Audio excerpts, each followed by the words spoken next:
Hey guys, we wanted to give you an update on this next season as a Voice Church family. And just like we did when we decided to stop in-person gatherings back in March, even though we were legally allowed to continue to meet, the guiding question for us has never been what is legal for us to do. What are we legally allowed to do? The question for us was about what would be the wise thing to do for the safety, for the care, for the concern, for those that call Voice Church home, and then for those that are connected to those people that call Voice Church home.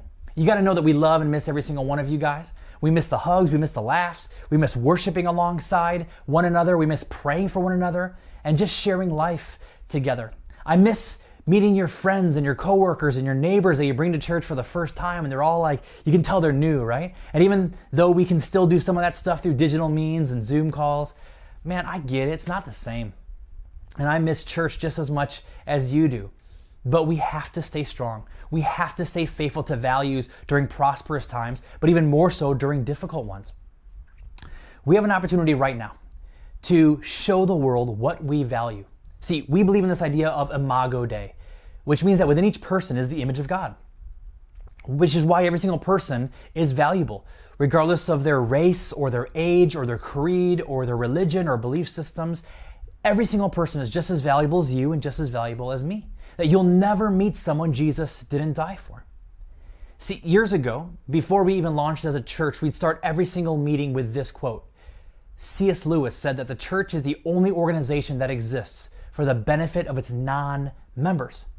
The only organization that exists for the benefit of its non-members. We believed that 1.5 years ago, and we believe that today. See, we believe that the world is watching. So, will we display concern for others? Or will we fight for only what we want?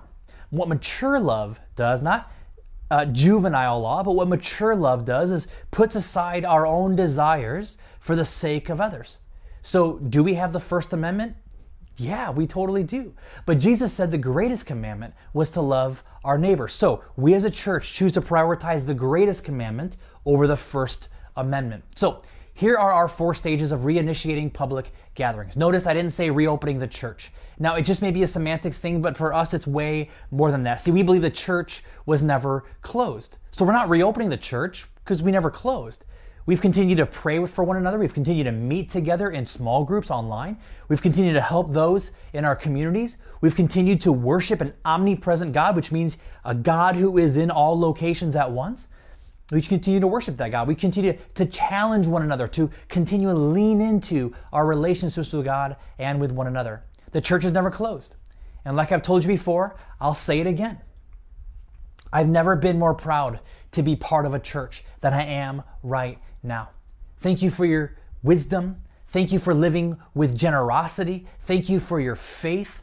Just yesterday, I had the privilege of going with a few people from the church and giving an incredible single mom in our community who had just gotten her car stolen. We were able to pool resources together and buy her a new car. See, that's because you guys are generous.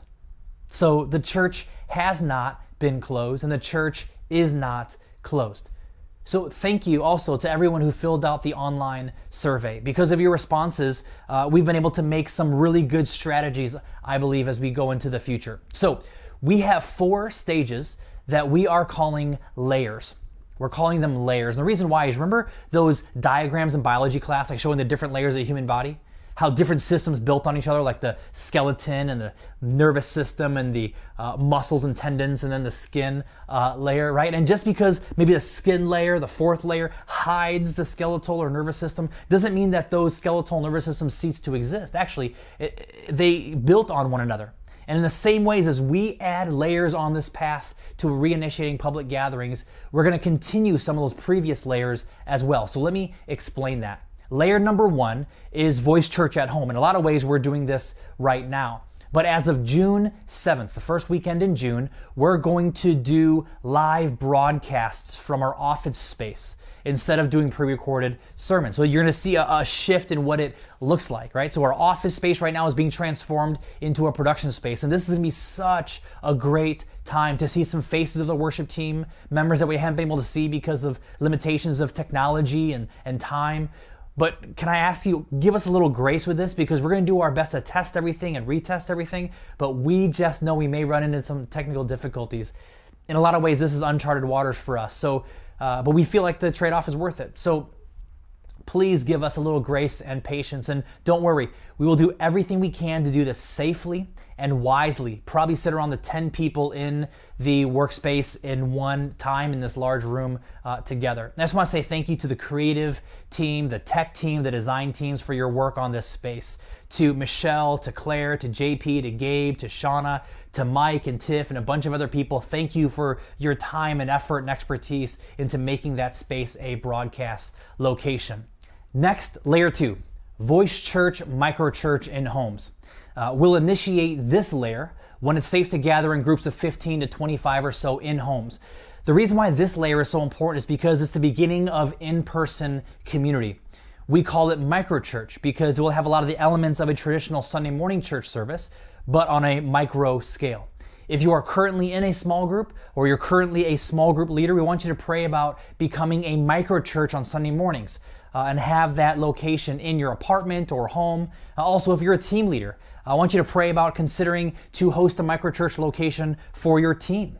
Maybe you like to host and you have the space to do so. And if you are not a team leader and you're not a small group leader, but you're going, we have a decent sized place, I would love to host a microchurch location in my home. Please reach out and we'll get you trained, we'll get you ready. You're going to be prepared to welcome people into your home safely. So that's layer number 2, is microchurch in homes. Layer number 3 is microchurch in public spaces. Now, this layer may actually come alongside the microchurch in homes or maybe slightly later. This would be a similar experience to the microchurches in homes, except that there may be at a park pavilion, or it may be at someone's office space or a neighborhood clubhouse. See, we realize that going to someone's home may be intimidating. And because of the rewiring of our brain through this pandemic, going into a traditional gathering may give you a little anxiety, and going to someone's home may give you a lot of anxiety. So just like before, we'll need people to host these spaces. If that's something that you would like to do, maybe you have a office space that you use for your business, man, please reach out so we can get you trained and prepared. I believe that those who are new to Voice Church will probably opt for these spaces over going into someone's home. Which brings us to the last layer, layer 4, gatherings at Voice Church. This final layer is when we are going to be able to meet back together, all together gathering in a safe way. I don't know when that's going to happen. Now, notice none of these layers have a date attached to them.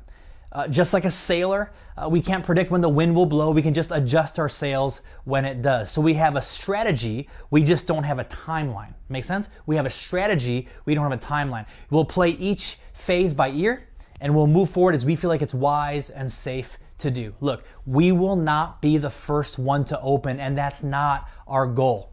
What we will do is we'll ask during each season, what does it look like to be faithful to God? What does it look like to be caring to our community? And what does it look like to be a reflection of God's character during this season? And as we move through these layers, we're excited to explore the possibility of previous layers continuing to exist alongside new ones. For example, after we reopen public gatherings at Voice Church, we may continue to have microchurches in homes or in public spaces. And obviously, long after this pandemic is over, we're going to continue to broadcast, hopefully at a higher level, on YouTube and Facebook and on our website. As we close out here, I want to reiterate that the church is not a building, it's a people. The church is you watching this. So I want to challenge you.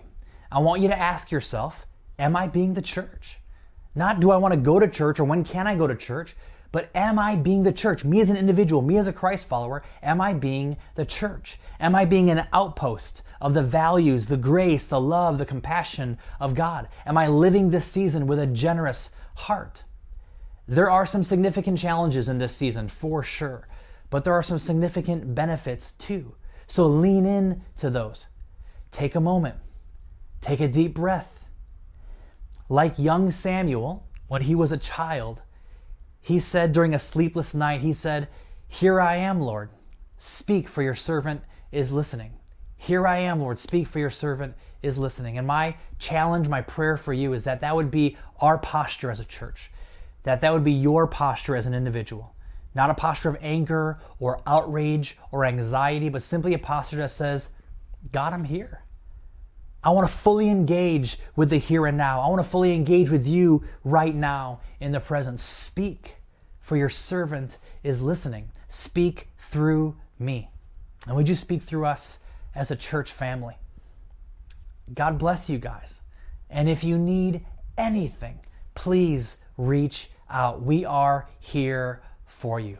All right? Take it easy.